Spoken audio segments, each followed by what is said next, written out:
Oh, my dear Wormwood, you mean to tell me you do not even know that much about the enemy that we are facing? Now you mean to tell me that that idiot sub-gob at the training center has not told you enough about him, and now I have the odious task of telling you? This time of year is the most crucial time of year. We need to lead people away from him. So let me tell you about this man, as some would call him. He was born in an obscure village, the child of a peasant woman. And he worked until a carpenter's shop until he was 30. And then for 3 years, he was an itinerant preacher. He never wrote a book, he never held an office, he never had a family, he never went to a college, he never visited a big city. He never traveled more than 200 miles from the place where he was born.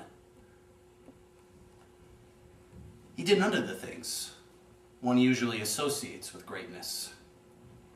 And he had no credentials but himself. But when he was 33, the tide of popular opinion turned against him. His so-called friends abandoned him, and he was forced to go through the mockery of a trial.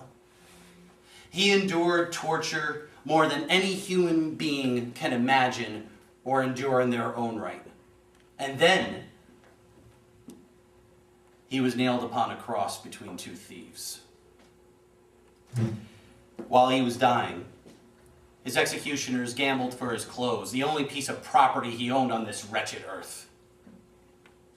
And when he was dead, he was laid in a borrowed grave through the pity of a friend.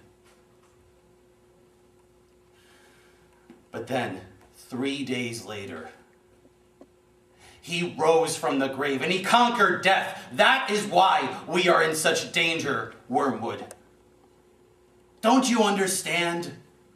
20 centuries have come and gone, and he is still the central figure of the human race, the leader of mankind's projects.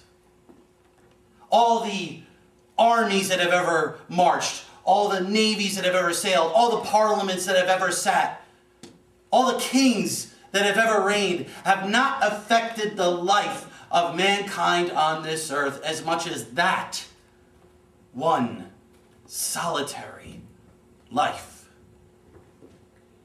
That is why we are in so much danger, Wormwood. We must do everything we can to keep establishing these cults that talk about a false hatred and anger of his, and push away his true followers who talk about his forgiveness, his mercy, and his grace, and his birth. This is a battle we keep fighting, my dear Wormwood. And it is a battle that I fear we are losing, even as I speak. Your affectionate uncle, Screwtape.